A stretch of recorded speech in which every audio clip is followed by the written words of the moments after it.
Good evening and welcome to my YouTube channel Pain Free Partha. Today we are going to talk something about post-spinal headache or post-dural puncture headache. Sometimes it is headache for the patient or sometimes it may be headache for anesthetist. Welcome and greetings from Mahatma Gandhi Medical College and Research Institute. Now the problem is the name only. Post-spinal headache somebody will tell post-dural puncture headache. What is this? We have punctured the dura also and we have punctured the arachnoid also. How can you tell post-dural puncture headache? It is dural plus arachnoid puncture headache. So sometimes they may call post-pharyngeal puncture headache. All these things are almost similar.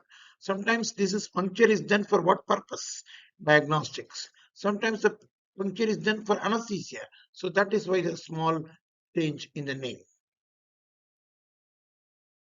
Loosening of arachnoid tight junctions. Now, what is the history like? In 1898, Carl August Speyer, a German surgeon, injected cocaine into the subarachnoid space of 7 patients himself, and all had headache. And he said it was due to CSF leak. And nothing much has changed in these so many centuries. Now also they say it's a dural tear, there is a CSF leakage, and more than 10% loss. There is a reflux of venodilatation causing headache, or there is a traction of the cranial structures on the nerves. So reflux venodilatation and traction of the nerves. This is because possibly of the CSF leakage. So this is what is the possible theory also in 25. So there is a lot of confusion about whether this leakage theory is okay because lower CSF pressure may not be found in all cases of PDPH. MRI shows no sagging in some cases. IJV compression worsens. Cerebral vasoconstrictors like caffeine betas. All these things are doubtful about this possible low CSF pressure. Is it a tension headache? Now people are moving to it, but still this leakage theory remains. Bayer hypothesis remains. Still we have not found the correct and easy etiology. Our headache continues. The incidence is down to 50% in 1900. In 1951 it is 11% and now it is 2 to 3% and possibly less than that. Special situation, if you want to do CSF analysis, for example, you put a big size to get lot of CSF or sometimes therapeutic lumbar puncture. Especially what we are worried is accidental dural puncture epidural in obstetrics. That is where we put a thick needle, puncture the dura, lot of CSF leak. So that is the indication of definite possibility of post-meningeal puncture headache. This is an article, random assessment of 126 consecutive non-pregnant patients for impromptu surgeries in the winter months. Only 12 out of 126 complained. That means it is less than all the patients, 126, were pricked with the 23 gauge needle. So we need a relook. Is the Indian population slightly resistant to the so-called PDPH?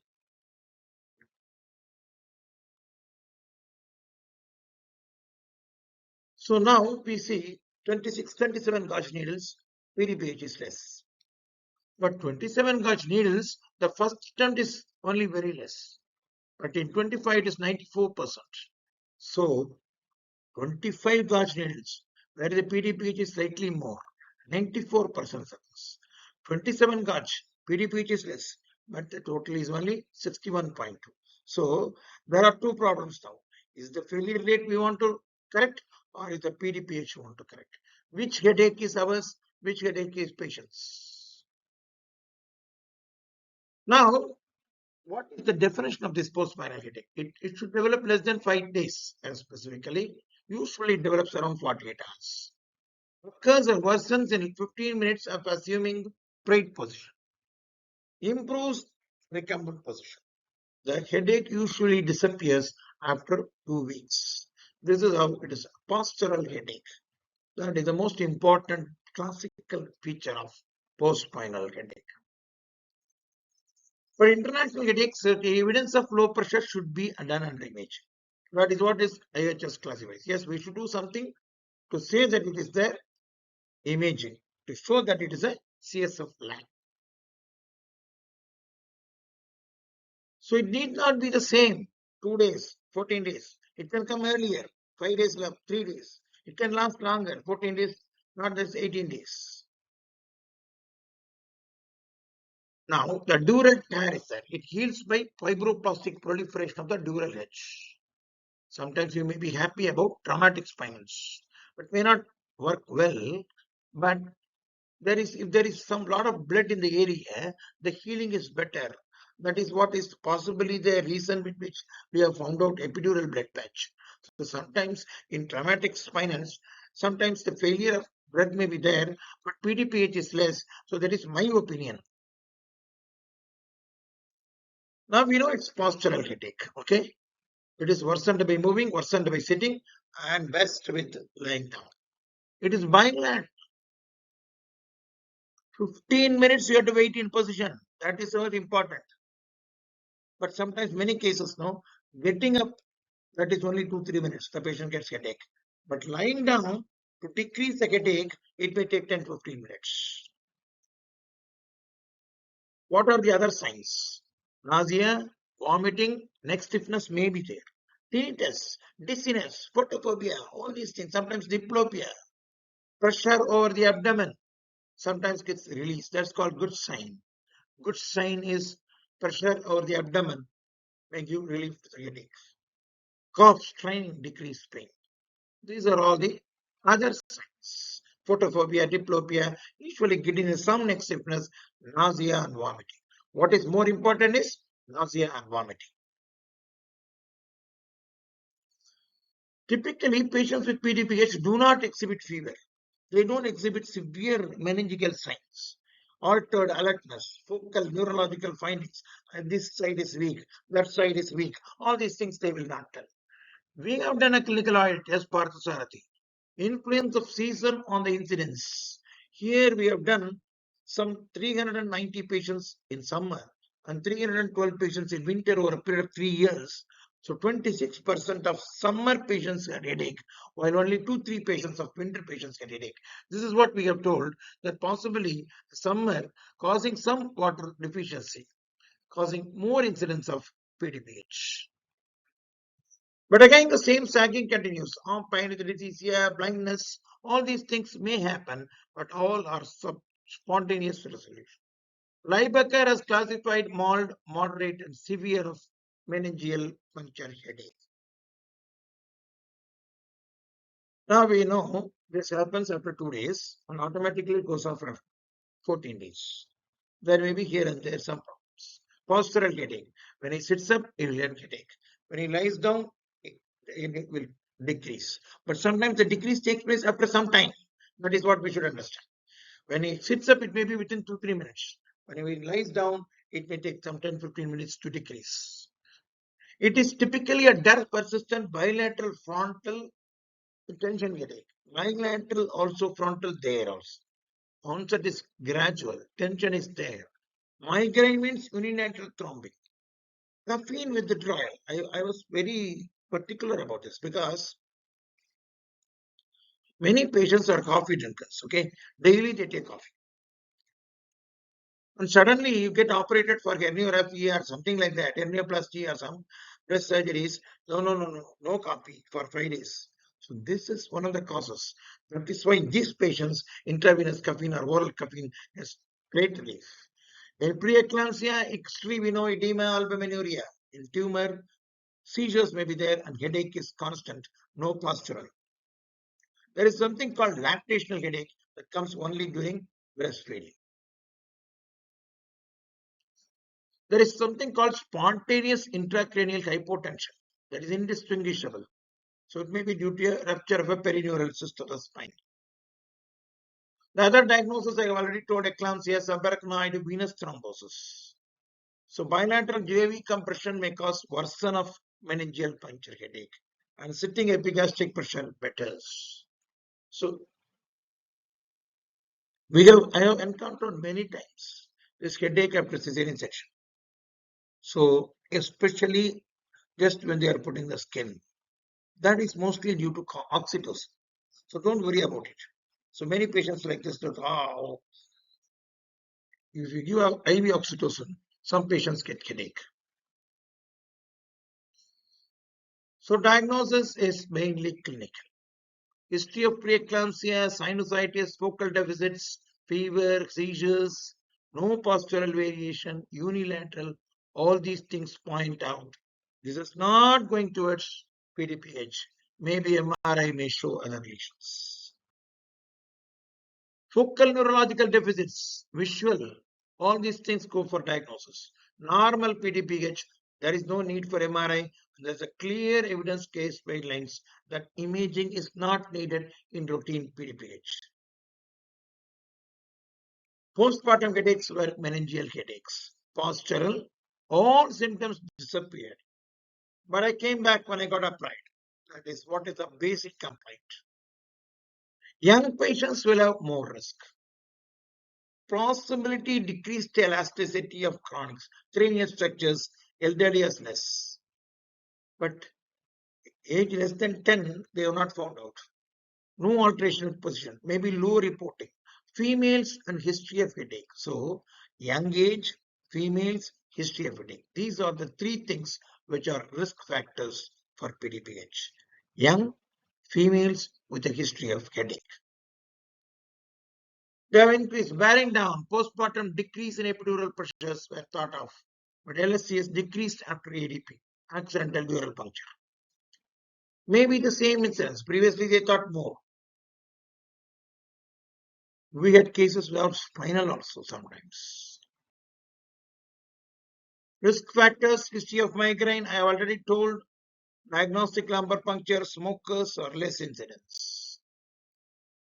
Now I have one thing, but you have put the stillet and the needle and have given the drug, but you take it like that. Don't take it like that. Put the still and then take it. Otherwise, the CSF will leak here and the dural will be like this. So put the stillet back again and take out the needle.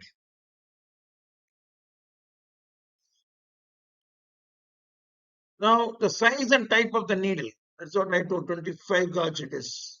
Pencil point needles are called suppositories. Recently questioned. So whether this bevel shaping up, all these things are now evidence are not only mild to moderate. The rate of CSF loss through a dual perforation is generally greater than the rate of CSF production. Big needle. So perpendicular radiation of the needle really matters a lot. It goes up like this, 4.5 ml per second if you have a dural puncture. Why some people get headache? Not known. Thick or dural perforation in a thick area of dura, less likely to lead to CSF. Hit the bone, does the needle do more damage? See, problem is, if you hit the bone, the needle tip is not that good. Then you come and pierce the dura, it may have a bigger hole. That is what I want to do. So whenever you hit the bone and then cut sometimes and cut into the dura, sometimes the chances of headache are more. We don't know which is the thick area. Thick area of this thing, if we prick, nothing happens. Thin area, leak may be better, more.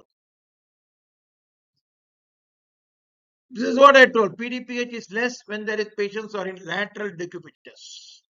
Increased operator experience. Number of attempts, more PDPH. So these are all some of the things which evidence tells.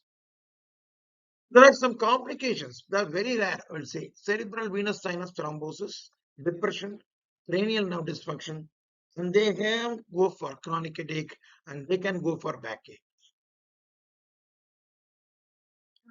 Now, what is the management? Management is mainly prevention. So restore the pressure changes in epidural and intrathecal compartments. Size of the needle, the type of the needle, single puncture, don't hit the bone or something like that, and prophylaxis and anti-inflammatory epidural blood, epidural morphine are not of use. Prophylaxis of or prevention of PDPH. Non-pharmacological treatment, psychological support, abdominal binders, bed rest, prone position is very difficult because many patients will have an incision here. How can you put a prone? So these are all mild to moderate evidence. Routine drugs, paracetamol, NSAIDs, opioids like tramadol, antiepics, steroids, pregabalin have been used for this. 1 liter of intravenous saline, 30 minutes supine, effective, maybe increasing CSF production. IV caffeine 0.5 grams in 2 doses in oral or oral 300 milligrams may be less effective than IV. In some, I have already told, the withdrawal syndrome is reversed. Does it affect CSF pressure? Maternal arrhythmia sensations and neonatal irritability is reason. That is what is important when you give caffeine. That is why sometimes I ask them to take coffee like this. 200 ml of brewed coffee is 160 milligrams. So instant coffee is 120. Espresso is 100. Tea is 40. Red Bull is 80. Coke is 35. So brewed coffee 160 milligrams. Yes, triptans have been used for promote cerebral vasoconstriction. 6 milligrams subcutaneous BD and theophylline has also been used. ACTH was thought to work by increasing CSF production after pressure. Yes, some glucocorticoid activity. This was the use of ACTH in PDPH. Intravenous of ACTH has been used. Now, epidural blood patch is a separate topic. Okay, indications, contraindications, how to do it all. Usually, how it is done. Diagnosis of PDPH. Normal thing, it is not decreasing. Plan for an epidural blood patch. 2 people have to be there. Now get the space below, clearly drape it, and 1 person has to take a paralyzed blood. Okay.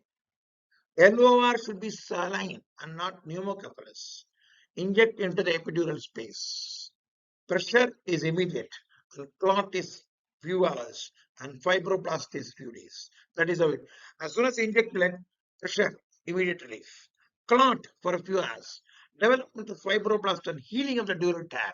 That these are all the mechanisms of EBP, epidural blood patch, decreasing the headache by immediate, few hours, and few days.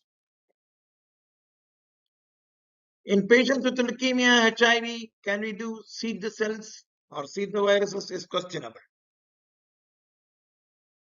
Yes, there is a doubt here. Now, epidural anesthesia has to be given for this patient who was given this epidural blood patch. Because 5 years ago, he has got a spinal and for which he developed a headache and for which epidural blood patch is given. Now, this patient is coming for epidural anesthesia for the next baby or something. Can we give? Yes. Epidural fibrin glue should be used only when there is a EBP, blood patch failure. Epidural dextrans are of not much use. Accidental dural puncture during blood patch. That's a major problem. Now you have already a cesarean section done or some normal delivery. You have given an epidural, accidental blood dural puncture. You have given all drugs, not okay.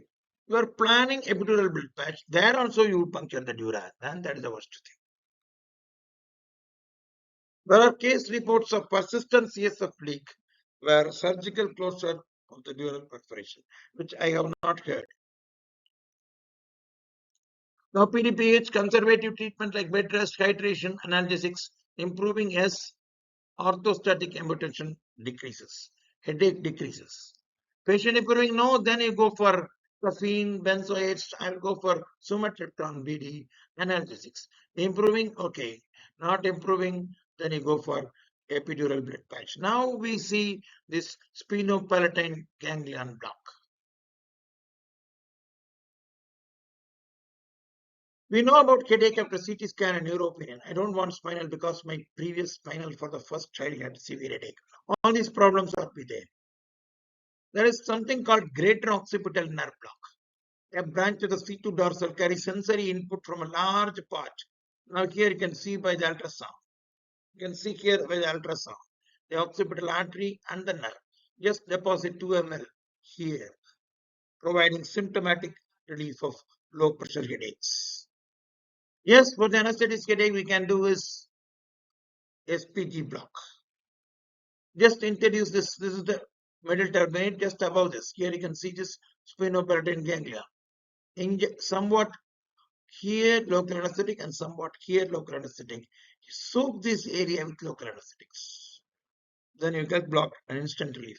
Yes, we can repeat SPG block after 15 days or 10 days. You can also repeat epidural blood patch after 2 days. What is the definition? Postural. After 2 days, postural headache, and this automatically goes off by 2 weeks. Diagnosis is clinical. If you are clear about these things, no need to do imaging. Whom it will hit? Dural puncture is big hole, accidental in obstetrics. Young age is a risk factor. Female is a risk factor. Non-smoker is a risk factor here. Okay. Obesity is not related to that. How to prevent it? Small gauge pencil point needles. If you can put this lateral position and take out the needle with the stiletto on, all these things are simple measures. Treatment is, analgesics, bed rest, IV fluids, hydration, caffeine, oral analgesics. Then go for SPG ganglion block or epidural blood patch. Thank you very much. And subscribe to my channel, Pain Free Partha. Listen to all the lectures. Thank you very much.